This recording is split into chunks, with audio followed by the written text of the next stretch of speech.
Bueno, bienvenidos al tercer módulo de Fundamentos, dinero. Y la gran pregunta es, ¿qué es el dinero? Te aseguro que cuando yo me hice esta pregunta la primera vez, caí en una madriguera mucho más profunda de la que pensaba. El dinero parece que es algo que tenemos y ya está, y lo damos por supuesto, pero es algo más complejo, es una herramienta muy poderosa que hemos inventado y tiene una historia y tiene unas características interesantes, ¿no? Y en este módulo lo que quiero es que aprendas las fichas, ¿vale? Es como si en el primer módulo hubiéramos aprendido sistemas de cómo funciona, ¿no?, la organización de los juegos. Ahora estamos aprendiendo a qué son las fichas, qué es lo que usamos para jugar a este juego. Y vamos a empezar con algo de historia. El dinero, antes de usar el dinero usábamos el trueque. El trueque básicamente era lo típico de, pues yo tengo 3 pescados, tú tienes 2 cañas de pescar, pues yo te cambio 2 pescados por una caña de pescar. Y esto lo que nos permitía a los humanos era especializarnos. Somos mucho más eficientes si en vez de una persona autoabastecer su vida, como es el caso de muchos animales,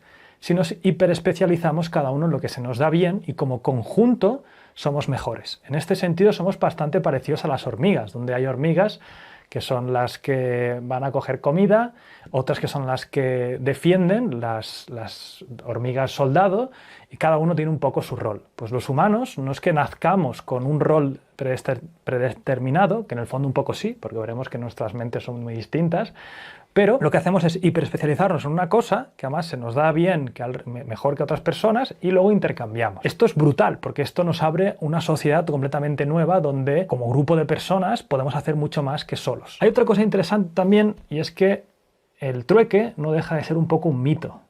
Yo no digo que no se hiciera, pero no hay documentación de que el trueque, como nos lo han explicado y como te lo acabo de explicar, haya sucedido nunca. Por supuesto que habrá sucedido, yo un día habré tenido un pescado y te lo cambio por algo. Pero en sí, antes que el trueque, lo que se inventó fue la deuda. Esto es muy interesante de comprender, porque cuando pones el factor del tiempo de por medio, las cosas cambian un poco. Es decir, imagínate que yo un jueves voy a buscar pescados y consigo 10 pescados. Esos pescados dentro de una semana ya no serán comestibles. Por lo tanto, lo que tengo que hacer yo es, enseguida, como tengo un excedente de pescado, tengo que comercializar con ello. Es decir, oye, yo no voy a poder comerme estos pescados antes de que se pasen. Juan, ¿quieres un pescado? Sí, perfecto. Ok. A ti que se te da bien hacer cañas de pescar, te doy 2 pescados y cuando tengas la caña de pescar, me la debes. Ok. María, ¿tú que sueles cuidar a los niños de la tribu? Te doy 2 pescados y cuando necesite que me cuides a mi niño, me lo cuidarás, ¿no? Ok. Check, deuda, deuda, deuda. En el fondo, antes que el trueque, lo que se inventó fueron las deudas. Es como funcionamos los humanos. Si pones la temporalidad, la deuda se crea instantáneamente. ¿Qué es lo que pasa? Poco a poco nos dimos cuenta que no era tan efectivo esas deudas. Es más, vamos a hacer que te estalle más la cabeza. La propia escritura dicen que se creó para contabilizar esas deudas. Fue una herramienta necesaria hace más de 5.000 años para anotar cuántas deudas habían en la tribu. Oye, Juan le debe a tal no sé qué, tal no sé cuántos. Y el Estado, dicen, ese gobierno autoritario, dicen que también se inventó para que esas deudas se cumplieran. Pues bien, llegó un punto en el que ese sistema no era tan bueno, porque imagínate, y al final ya cada uno se hacía unos tokens de deuda, en plan, el que hacía las cañas de pescar directamente te daba un token que vale por una caña de pescar cuando me vuelvas a mí aquí. Y esos tokens poco a poco fueron evolucionando y acabamos usando commodities, ¿vale? Sal, pechinas, incluso algunas civilizaciones usaban piedras gigantes como moneda, como intercambio. ¿Qué es lo que pasa? Esas commodities tenían un problema y es que para que una moneda realmente tenga sentido tiene que ser relativamente escasa. Y si en las pechinas empiezas a coger un montón, pues fastidiabas esa economía. Poco a poco, estos commodities, de todos estos commodities, acabó ganando el oro, que fue un material que en el fondo es un metal noble que se usa para algunas cosas, pero realmente lo que se usa es para guardar valor y poco a poco para intercambiar valor. Ese oro, al final, el único problema que tenía es que no era muy portable. Es decir, yo no puedo llevar a mis espaldas 5 kilos de oro porque voy a pagar no sé qué. Entonces lo que pasó es que el oro empezamos a dejarlo en ciertos almacenes y este almacén nos decía, oye, mira, tú dejas aquí tu kilo de oro y yo te doy unos papelitos que valen para poder, cuando quieras, recuperar el oro que te estoy guardando aquí, ¿vale? Vale por 1 gramo o 100 gramos de oro. Entonces, con estos papelitos lo que empezamos a hacer es a intercambiarlos entre otras personas. Directamente, en vez de darte el oro, te doy el papelito